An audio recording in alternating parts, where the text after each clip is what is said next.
अस्सलाम वालेकुम जी। तो प्यारे व्यूवर्स, कैसे हैं आप? उम्मीद है खैरियत से होंगे। तो पाकिस्तानी जो ओपनर है सैम अयूब, वो अभी अनफिट हैं, वो अभी मुकम्मल तौर पर ठीक नहीं हुए हैं। तो वो चैम्पियन ट्रॉफी 2025 पाकिस्तान से बाहर हो चुके हैं। तो इसीलिए अभी देख रहे हैं कि उनकी जगह ओपनिंग कौन करेगा, किससे ओपनिंग करवाएं, बाबर आजम करेंगे या फिर कोई और करेंगे। अब्दुल्ला शफीक जो है वो अच्छे बैट्समैन है, लेकिन वो अभी फॉर्म में नहीं है। साउथ अफ्रीका के खिलाफ 3 वनडे में 3 डक्स उन्होंने लिए हैं, तो वो बिल्कुल भी अनफॉर्म है। देखते हैं कि शायद वो खेल लें या फिर जो ओपनिंग है वो बाबर आजम से करवाई जाए। और दूसरी बात ये कि आईसीसी चैंपियन ट्रॉफी 2025 पाकिस्तान, तो पाकिस्तानी टीम स्क्वाड को लेकर बहुत परेशान है कि उनका अभी तक स्क्वाड अनाउंस नहीं हो पा रहा कि कौन स्क्वाड में होंगे, कौन कौन से प्लेयर स्क्वाड में खेलेंगे। हर दफ़ा आईसीसी के इवेंट्स में पाकिस्तान का जो स्क्वाड है वो हर दफ़ा लेट अनाउंस होता है, तो उसके लिए भी एक सवालिया निशान है कि ये हर दफ़ा क्यों होता है। तो देखते हैं कि अभी पाकिस्तान का जो फाइनल स्क्वाड है वो कब तक अनाउंस होता है। तो इस टाइम पाकिस्तानी स्क्वाड के ऊपर सभी की नज़रें जमी हुई हैं कि कौन से प्लेयर्स खेलेंगे पाकिस्तानी स्क्वाड के अंदर। तो अगर हम पाकिस्तानी टीम की बात करें तो ओपनिंग का में मसला आ रहा है। पहले भी मैंने जैसे आपको जिक्र किया कि ओपनिंग का मसला आ रहा है कि ओपनिंग कौन करेंगे।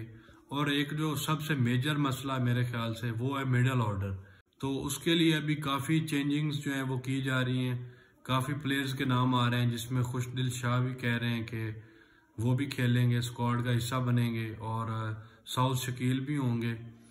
तो देखते हैं कि अभी कौन कौन सा कॉम्बिनेशन बनाते हैं। वो भी एक सवालिया निशान है कि कौन सी फाइनल टीम जो है वो मैदान में उतरेगी।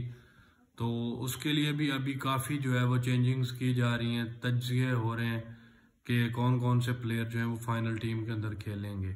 और जो कंडीशन का, वो बिल्कुल पाकिस्तान को फ़ायदा होगा, क्योंकि हर कंट्री को अपनी कंडीशन का पता होता है कि किस तरह की पिचेस होती हैं, और वो उसके लिहाज से उन पिचेस को तैयार करते हैं। तो इस दफ़ा पाकिस्तानी टीम को बिल्कुल एडवांटेज है, ये ट्रॉफी इनको जीतनी चाहिए। और एक खबर आपके साथ और शेयर करनी थी कि पाकिस्तान का कज़ाफी स्टेडियम जो है वो बिल्कुल तैयार हो चुका है। उसका जो कंस्ट्रक्शन का काम है वो बिल्कुल ख़त्म हो गया है, को थोड़ा बहुत ही रह गया है। बस ये है कि फिनिशिंग का काम जारी है, और सीट्स जो हैं वो भी बिल्कुल थोड़ी बहुत कोई रह गई हैं। एएमडी लाइट्स हैं वो भी लग चुकी हैं। उनका रात को उन्होंने टेस्ट भी किया था और बहुत प्यारा उनका रिजल्ट है। आपको दिन के अंदर भी अगर आप जाएंगे ग्राउंड के अंदर, तो दिन के अंदर आपको रिप्लाई जो स्क्रीन है, आपको वाज़ेह तौर पर स्कोर्स भी नजर आएगा, और आपको वाज़ेह तौर पे उसमें हर चीज़ नजर आएगी। और रात को तो और ही ज़्यादा रिजल्ट आएगा। तो इस स्क्रीन के लिए जो पैनल्स हैं वो पाकिस्तान ने स्पेशल अमेरिका से मंगवाए हैं, जो कि बहुत महंगी स्क्रीन है।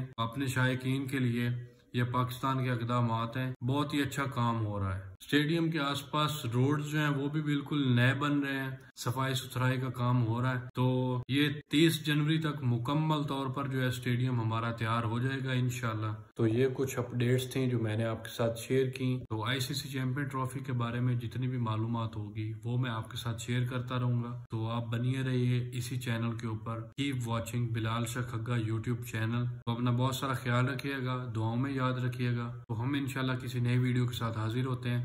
तब तक के लिए अल्लाह हाफिज।